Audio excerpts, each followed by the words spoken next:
Hi, hello, வணக்கம். எல்லோரும் எப்படி இருக்கீங்க? எல்லோரும் நல்லா இருக்கீங்கன்னு நம்புகிறோம். இன்றைக்கி சாட்டர்டே ஸ்பெஷல் ஸ்நாக்ஸ் என்னன்னு பார்த்தா பிரெட்டு பஜ்ஜி போட போகிறோம். பிரெட்டு பஜ்ஜி கொஞ்சம் என் ஸ்டைலில் ஸ்பெஷலாக பண்ண போகிறோம். அதுக்கு என்னென்ன தேவையான பொருளுகளை இப்போ பார்க்கலாம் வாங்க. இங்கே பாருங்கள், பிரெட்டு வாங்கியிருக்கேன்.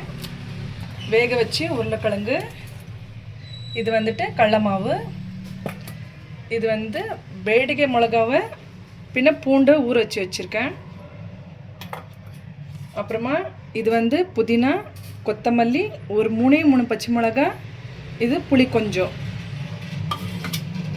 தனி மிளகாத்தூள், ஒரு ஆனியன்னு மீடியம் சைஸ் ஆனியன் கட் பண்ணி வச்சுருக்கிறேன் நல்ல பொடியாக, கொத்தமல்லி கொஞ்சம் கட் பண்ணி வச்சுருக்கேன், சீரகம், மஞ்சள், தேவையான உப்பு.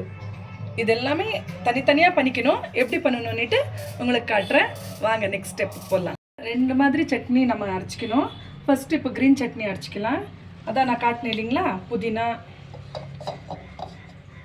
கொத்தமல்லி, ஒரு 3 பச்சை மிளகா, அப்புறமா அதுக்கு தேவையான கொஞ்சம்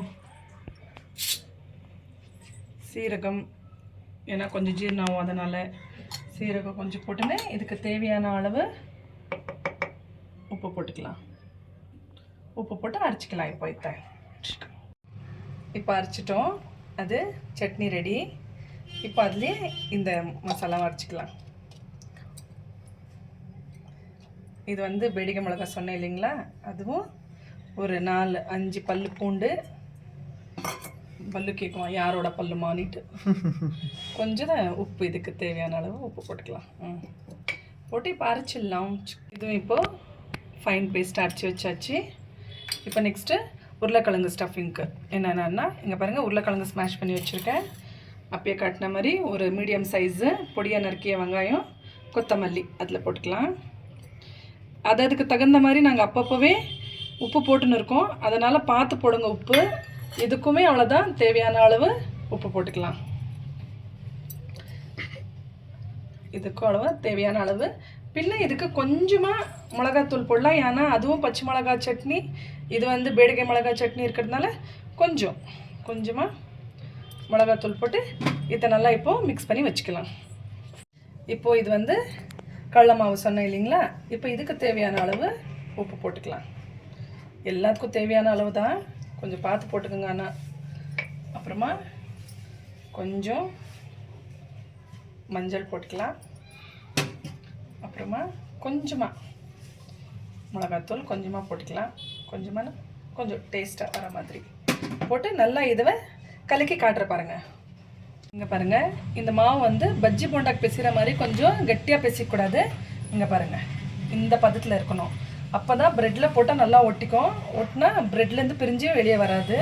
அதனால் இந்த பதத்தில் மாவு பிசைஞ்சிக்குங்க. ஓகேங்களா? மாவை கலக்கிக்கங்க, பிசைய முடியாது, கலக்கிக்கங்க. இந்த மாதிரி 3 ஸ்லேஸை எடுத்துக்கோங்க. ஃபஸ்ட்டு ஒரு ஸ்லேஸில் வந்துட்டு இந்த ரெட்டு சட்னி இருக்கு இல்லைங்களா, அது கொஞ்சமாக போட்டுக்கோங்க. போட்டுன்னு நல்லா ஸ்ப்ரெட் பண்ணுங்கள்.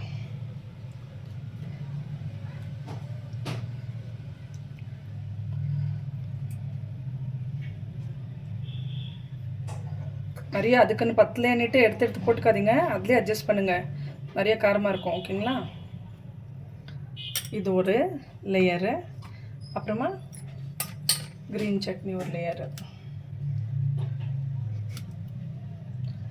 க்ரீன் சட்னி ஒரு லேயர் போட்டுக்கலாம். இதுவும் அவ்வளோதான். நல்லா புதினா, கொத்தமல்லி, கொஞ்சம் சீரகம் எல்லாம் போட்டிருக்கிறதுனால நல்லாயிருக்கும். இது ஸ்மெல்லியாக இருக்கும். நல்லா அப்படி கூட தொட்டு கூட சாப்பிட்லாம் நீங்கள், மிச்சாச்சுன்னா நிறைய பண்ணிக்கினா. இது ஒன்று. அப்புறமா வந்து உருளைக்கிழங்கு ஒரு இதாக எடுத்துக்கோங்க. எடுத்துன்னு இது மேலே பட்டு எல்லா பக்கம் ஆகிற மாதிரி இப்படி ஸ்ப்ரெட் பண்ணி விடுங்க. கொஞ்சம் எடுத்துக்கோங்க, அப்போ தான் இது டேஸ்ட்டாக இருக்கும். எடுத்து இப்படி நல்லா அமுக்கி ஸ்டஃப் பண்ணிக்கோங்க, எல்லா பக்கமும் ஆகிற மாதிரி. ஆச்சுங்களா? இப்போது இதை எடுத்து இது மேலே வச்சுக்கலாம். கொஞ்சம் உருளைக்கிழங்கு வச்சுக்கோங்க. இதில் மெயினே இந்த உருளைக்கிழங்கு தான். ஒன்று சாப்பிட்டா வயிறு பின்னுமா? ஒன்று சாப்பிட்டா அவ்வளோதான், ஃபினிஷ்ட். ரொம்ப எல்லாம் சாப்பிட போகக்கூடாது, சாப்பிடவும் முடியாது, அது வேறு விஷயம். இதையும் நல்லா ப்ரெஸ் பண்ணி இங்கே பாருங்கள், இப்படி ப்ரெஸ் பண்ணி இதை எடுத்து இது மேலே மூடிக்கங்க. இப்போது இது 3 லேயராக ஆச்சு. இப்போது இதை கட் பண்ணிக்கலாம். இதுள்ள இப்படி ஒரு டிப்பு, இப்படி ஒரு டிப்பு, இப்படி ஒரு டிப்பு, அவ்வளோதான். எடுத்து அப்படியே இந்த மாதிரி கொஞ்சம் அகலமான இதில் எண்ணெய் காய வச்சுருக்க அதில் அப்படியே போட்டுடுங்க. இப்போ பாருங்கள், இப்படி ஒரு சைடு வெந்திருக்கு, இன்னொரு சைடு வேக வச்சுன்னு இருக்கேன். இங்கே பாருங்கள், இது இப்படி இருக்கும். உள்ள 3 கலர்ஸாக லேயராக. இது பஜ்ஜி ஆச்சுங்களா. இதுக்கு டொமேட்டோ சாஸு நான் சொன்னேன் இல்லைங்களா, அந்த புதினா சட்னி வச்சுன்னு கூட தொட்டு சாப்பிட்டா ரொம்ப நல்லாயிருக்கும். அப்படியே ஒரு ஜிலேபி எடுத்துன்னு வந்தார், ஒரு காரம் ஒரு ஸ்வீட்டுன்ற மாதிரி ஈவினிங் ஸ்நாக்ஸ் போயின்னு இருக்குது. இதுதான் எங்கள் வீட்டோட இன்னையோட ஸ்பெஷல் ஸ்நாக்ஸு. வாங்க எல்லோரும் சாப்பிட்லாம்.